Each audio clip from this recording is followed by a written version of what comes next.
하나님 말씀 느헤미야 6장 15절 16절입니다. 성 역사가 52일 만에 엘룰렐 월 25일에 끝남에 우리 모든 대적과 사방 이방들이 이를 듣고 다 두려워하여 스스로 낙담하였으니 이는 이 역사를 우리 하나님이 이루신 줄을 알미니라. 아멘. 예, 성도 여러분 안녕하십니까? 안녕하세요. 온라인으로 함께 예배를 드리는 흩어진 우리 의인들, 하나님 자녀들 반갑습니다. 사랑합니다. 예, 오늘은 느헤미야에 있는 말씀 딱 2절만 읽었습니다.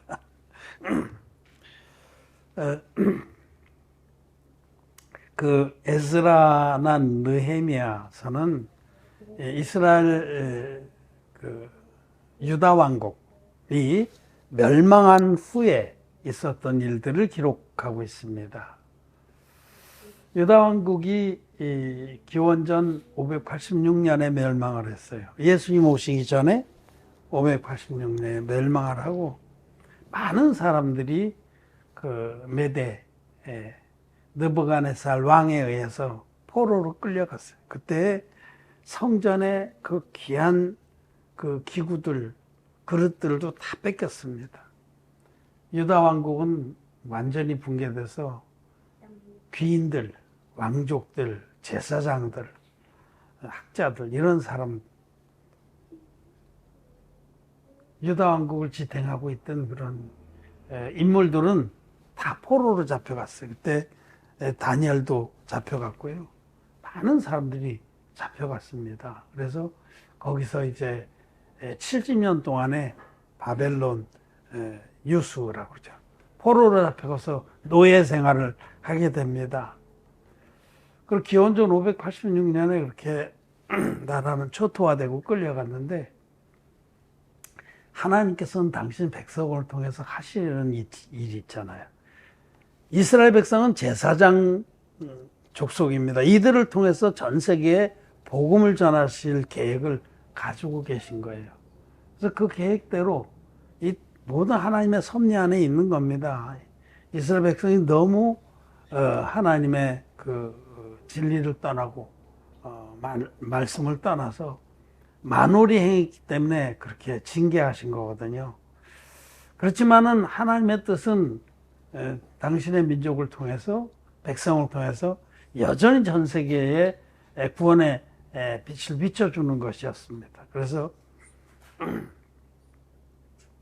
그들이 나라가 멸망을 하고 포로로 끌려간 지 대략 한 50년 후에 하나님께서 고레스 왕이라는 그 메대의 왕의 마음으로 움직이셨어요.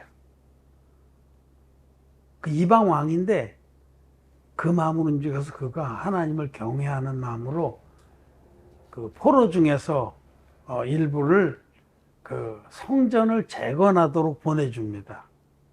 성전은 하나님의 집이다라는 것을 고레스 왕은 믿고 우주의 만군의 왕이신 그 여호와의 집이 그런 회파되어 있는데 그것을 바로 세워서 참된 예배를 드리는 것이 하나님께 복을 받는 길이다라고 믿고 1차로 포로 중에 일부를 보냅니다. 그때 처음으로 돌아온 일진이 수룹바벨입니다. 수룹바벨. 세스바살이라고도 하고 에스라서 1장에 나와요. 그래서 그들이 돌아와서 성전 재건의 사역을 시작했습니다. 그런데 다른 왕이 일어나서 또 못하겠어요. 고레스 왕은 죽고 그 다음 왕이 일어나서 성전 재건을 중지시켰습니다. 또 주변에도 막 대적하는 자들이 많아요. 그래서 성전을 재건하다가 중지가 됐는데 다시 이제 그 다리오 1세라는 왕이 일어나게 되자, 다른 왕이 일어나게 되자 자기 선대왕인 고레스의 칙령들을 조사하다가 발견한 거예요. 자기 선대왕이었던 고레스 왕이 하나님을 경외하고 성전을 재건하는 명령을 내렸는데 이게 중간에 뭐가 잘못돼서 이게 이렇게 됐구나 하고 다시 그 성전 재건한 일을 시작하게 됩니다. 하나님께서 다 그렇게 움직이신 거죠. 그래서 그때에 그 학개나 스가랴 같은 선지자들이 2차 귀환, 다시 유대 포로들을 이끌고 2차 귀환을 해서 성전 재건을 완성합니다. 그런 역사들이죠. 성전 재건이 그건 20년 걸렸어요. 그러니까 유다 왕국이 멸망하고 약 한 70년 정도 돼서야 성전이 재건된 거예요. 자, 성전은 재건이 됐는데 아직까지 그 예루살렘 성은 회파돼 있었어요. 예루살렘 성은 성문도 다 불타고 완전히 황량했습니다. 성전만 재건이 됐어요. 그래도 하여튼 성전을 재건하고 예배도 다시 드리고 성전에서 그렇게 또 하나님께서 이제 에스라를 보내서 신앙 개혁도 하고 그랬습니다. 근데 이제 에스라도 돌아오거든요. 에스라는 아론의 후손입니다. 제사장입니다. 아론의 후손 제사장인데 또 돌아와서 이제 신앙 개혁들을 하고 그랬죠. 근데 결정적으로 이제 그렇게 해서 겨우 성전을 재건하고 예배를 드리고 그랬지만 예루살렘은 정말 황무했습니다. 그야말로 들짐승이 나올 정도로 아주 성문은 다 불탔고 성벽은 다 무너지고 그야말로 그 황폐한 도시가 된 거죠. 성전만 지어놓고 지금 겨우 명맥을 유지하는데 그때 이제 이 하나님의 종이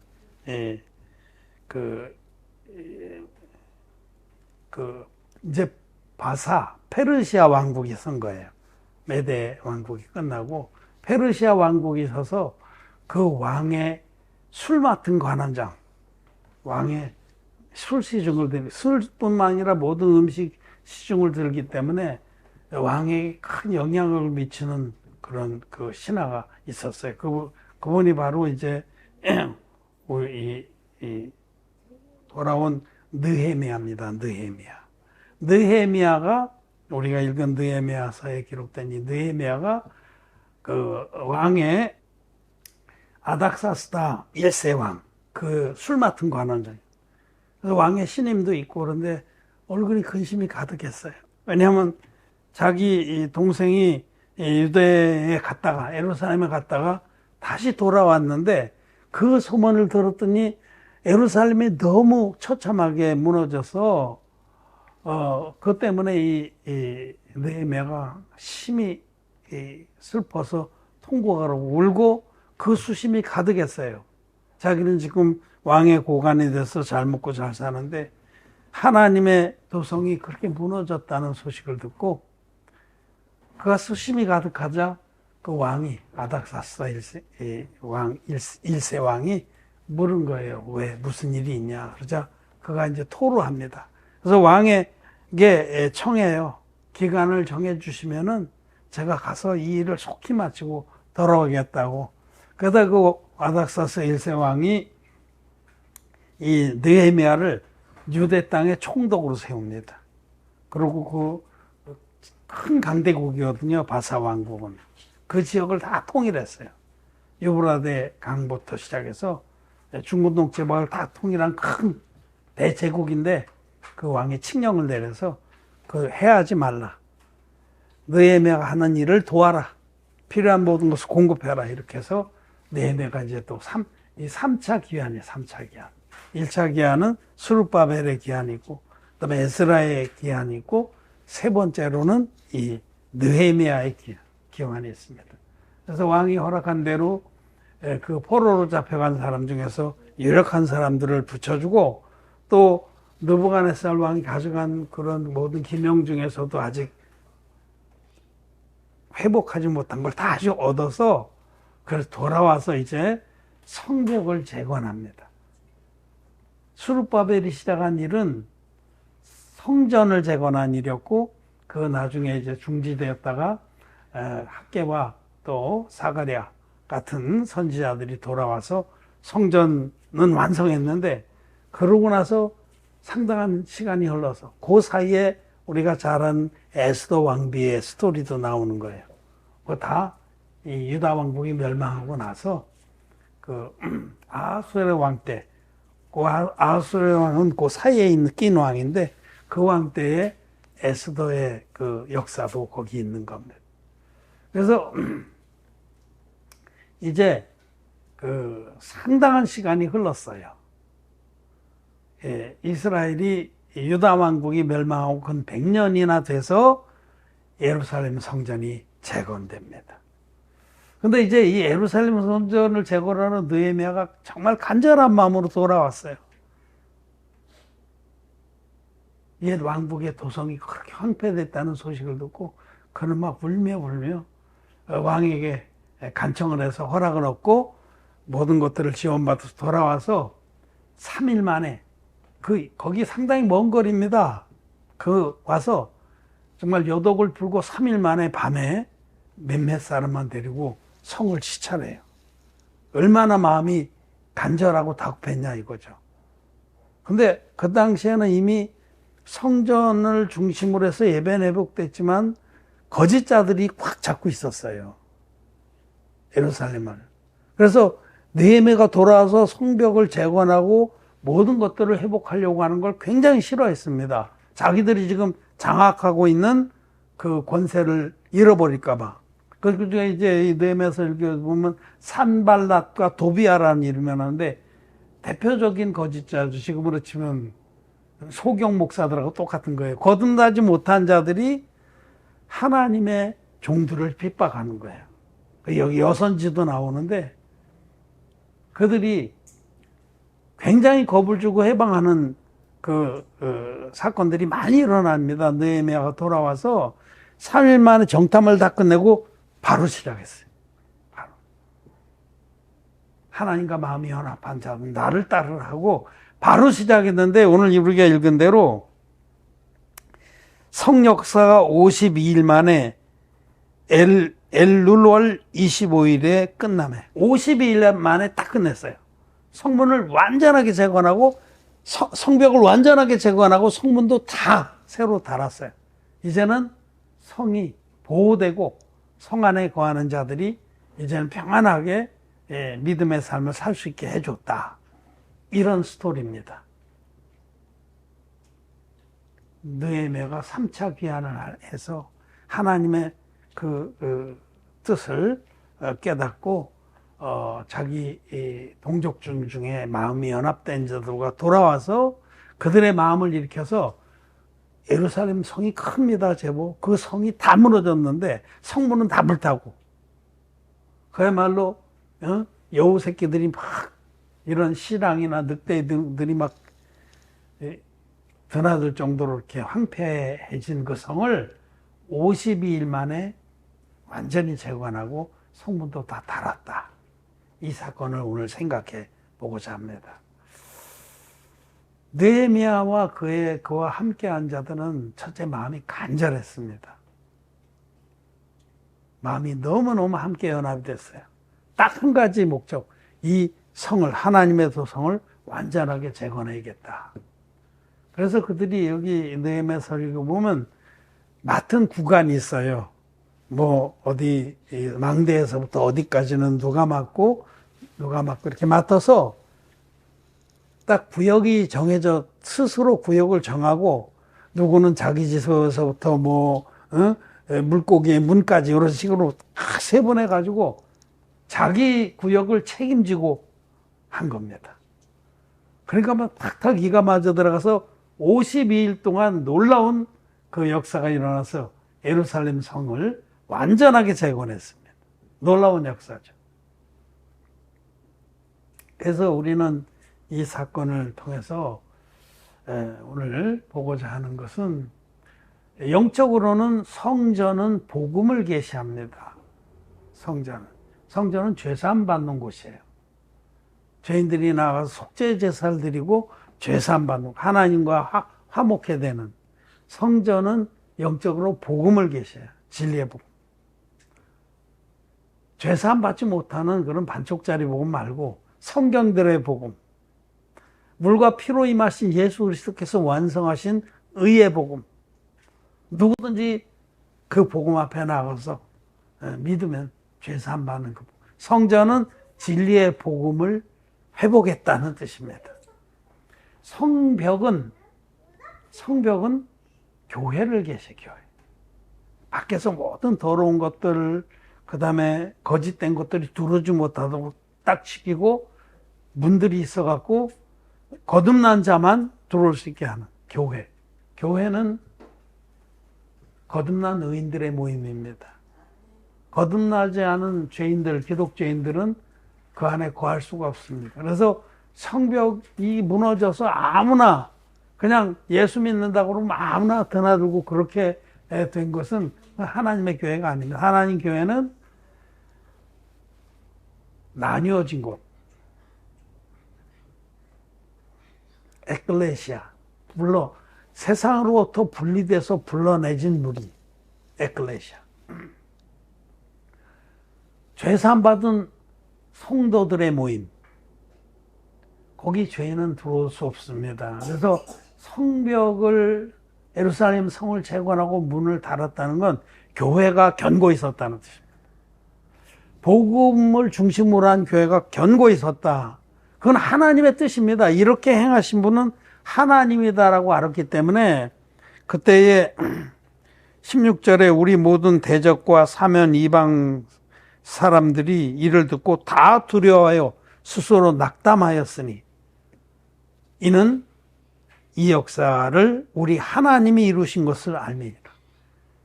이 진리의 복음을 굳게 세우고 그 복음을 중심으로 믿어서 거듭난 의인들이 하나님 교회를 형성하는 것은 하나님의 뜻입니다.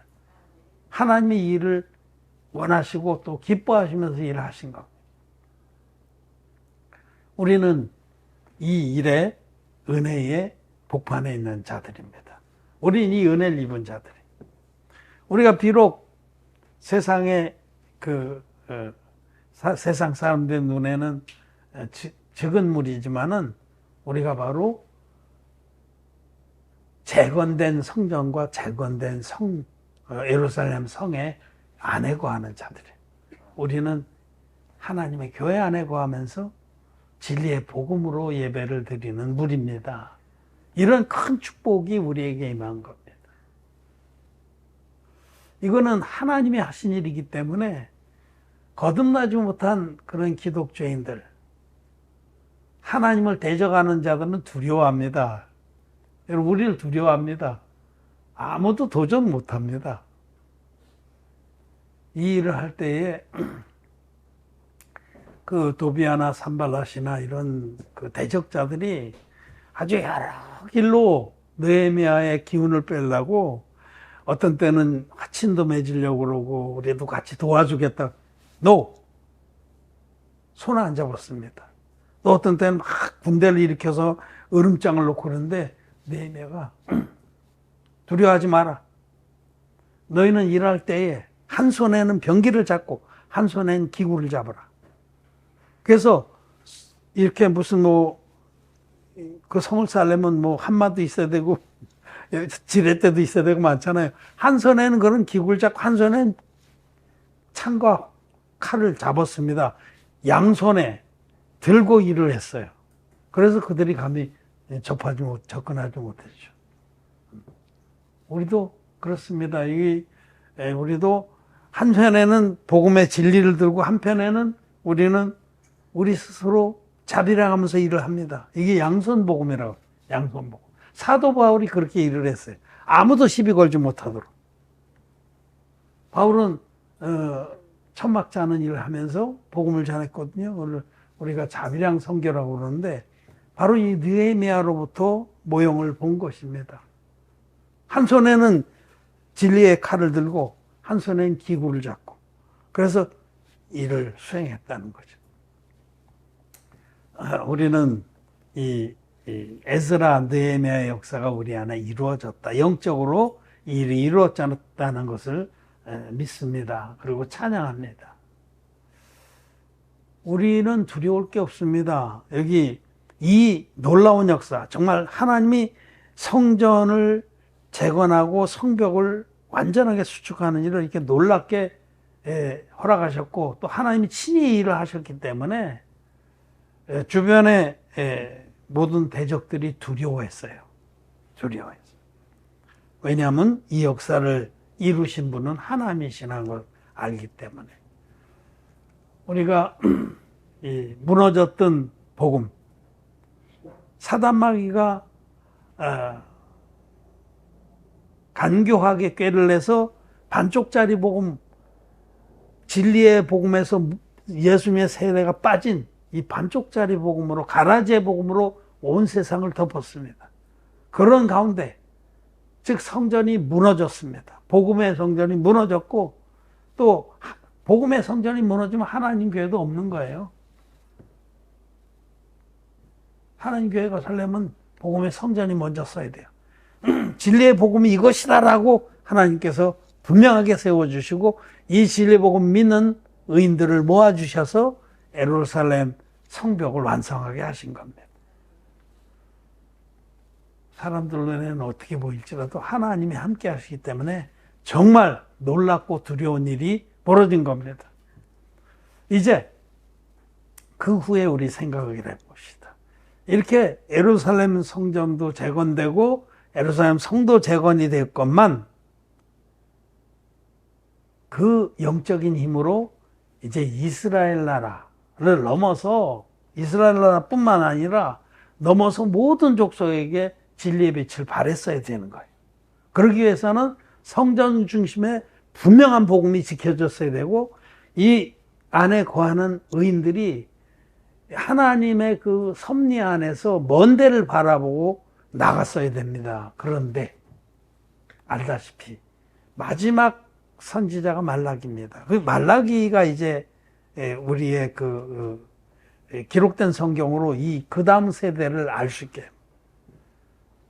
말라기서를 읽어보면 하나님이 성전을 회복시켜주고 성벽도 완전하게 지어서 이제는 영적으로 전 세계를 향해서 큰 일을 하게 해주셨건만, 그들이 그렇게 못했어요. 그들이 주저앉았습니다. 잠시 반짝하고 일어났다가 하나님의 뜻을, 정말 하나님의 뜻을 깊이 깨닫고 거기에 준행하며 올인하는 그런 일꾼들이 일어나지 않았어요. 그래서 바로 이제 말라기 선지자의 시대인데, 이미 그때에 성전의 제사는 완전히 타락이 됐어요. 제사장들이 저는 것, 눈먼 것, 병들린 것으로 제사를 드리고, 좋은 재물을 가져오면 빼돌리고, 이렇게 됐다는 거죠. 건물과 성벽은 섰지만 그 영적인 내용은 다 무너져 버린 거예요. 그래서 이스라엘이 이제 그 암흑기로 들어가게 되는 겁니다. 오죽했으면 말라기서에 보듯이 하나님께서 누가 성전문을 닫았으면 좋겠다. 저 희생 절기의 똥으로 그 제사장도 얼굴에 쳐 발라줬으면 좋겠다. 그렇게 말라기서에 말씀하겠어요.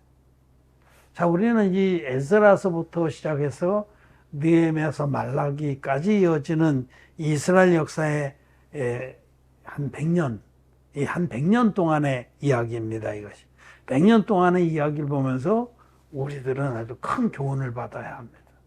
하나님이 우리 무리를 궁일에 여기시고 사랑하셔서 성전을 재건하시고 성벽을 완벽하게 주셨어요. 하나님, 완전한 하나님 교회를 주셨습니다.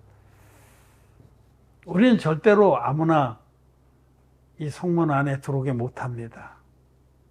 반드시 진리의 복음으로 죄사함 받은 자만이 우리가 함께 할 수 있습니다. 지금 제자 훈련하는 해외 종들도 제가 1년 지금 3년 차, 이렇게 어떻게 보면 4년 차 되는데 그렇게 쉽사리 이렇게 인정을 안 합니다. 확실하게 그 마음에 복음이 선명하게 된 자들만 우리의 성문 안에 드립니다. 지금 1년 제자 훈련하고 나서도 사실은 그들이 너무 더러운 것이 많이 들어가 있기 때문에 지식으로만 복음을 인정하고 그러지 마음에는 된 게 아닌 거예요. 그걸 계속 지금 분별하고 있습니다. 제사장들이 그렇게 분별하듯이 제사장들이 문둥병자인지 아닌지 낫는지를 분별했잖아요. 그걸 계속 분별하고 있어요. 오늘도 어디 막 얘기하는 데가 딱 끊어버려요. 넌 아직 멀었다. 넌 한 1년도 공부하고 또 계속해서 밭을 가고 자기 꼬락선지도 깨닫고 그러지. 진짜로 이 복음만이 자기 생명처럼 느끼게 될 때 그때야 성문 안에 드리는 겁니다. 아무나 뭐 형제라고 일꾼이라고 인정하고 돈 보내주고 안 합니다. 그래서는 안 됩니다. 그래야만이 성전과 예루살렘 성을 지킬 수 있습니다. 그래야만이 복음을 순수하게 지키고 또 적은 능력으로도 믿음을 지켜서 하나님께 칭찬받았던 빌라델피아 교회같이 그렇게 일을 하는 겁니다. 자, 우리는 이 역사, 지금 이스라엘이 유다 왕국이 멸망하고 나서 첫 번째 교환에서 시작돼서 한 100년간에 걸쳐서 성전이 재건되고 예루살렘 성이 재건된 그 100년간의 역사, 또 그 이후에 말라기 선지자를 통해서 주신 말씀들을 보면서 우리는 이렇게 하면 안 된다는 거죠. 우리는 하나님께서 이제 영적 성전과 영적 예루살렘 성을 주셨으니 우리는 하나님의 뜻에 연합해서 멀리 내다보고 이 진리의 복음을 횃불을 높이 드는 일을 해야 됩니다. 그래야 된다는 것. 그래야만 우리 하나님 앞에 우리들이 마땅히 할 바를 하는 겁니다. 성전을 재건할 때도 느헤미야를 비롯해서 그 동료들이 정말 마음을 연합해서 자기가 맡은 구역은 철저하게 이렇게 감당을 했듯이 우리는 여러분들이 교회 안에서 맡은 담당한 부분을 철저하게 감당을 해야 됩니다. 정말 온 마음을 다 두고 감당을 해야 됩니다. 시키는 것만 다 하는 것은 잘하는 게 아니에요. 시키는 것을 넘어서 정말 하나님 기뻐하신 일은 무엇일까 하고 찾아서 또 자기 마음대로 가는 게 아니라 또 교회의 인도를 받으면서 해야 되겠죠. 그렇게 해서 우리는 유다 왕국이 멸망한 다음에 그들이 하나님이 참 그들을 사랑해서 여러 차례 회복시켜 주셨지만 개판을 죽였던 그런 누를 보면서는 안 되겠다. 이제는 우리는 영적 선정과 영적 예루살렘 성을 은혜로 다 회복시켜 주신 하나님 앞에 이제 우리는 지경을 넓히는 일을 해야 됩니다. 지경을. 이 복음의 지경을 넓혀야 됩니다. 끊임없이 우리는 성문 위에 올라가서 파수꾼의 심정으로 멀리 내다보고 영적 전쟁을 하고 수많은 영혼들이 물과 피의 복음으로 돌아와서 죄사함 받고 예루살렘 성 안에 거하게 해야 된다. 지경을 넓히는 일이 우리에게는 하나님이 주신 그 귀한 사명이다라고 우리는 믿어야 되고 또 마음에 간직해야 됩니다. 우리는 이 일을 하라고 부르심을 받은 자들입니다. 잊지 마십시오. 하나님 우리에게 놀라운 그 축복을 주셨는데 진리의 복음으로 거듭난 우리들은 지경을 넓히는 일을 주님의 날까지 하다가 주님을 만날 겁니다. 말씀을 마쳤습니다.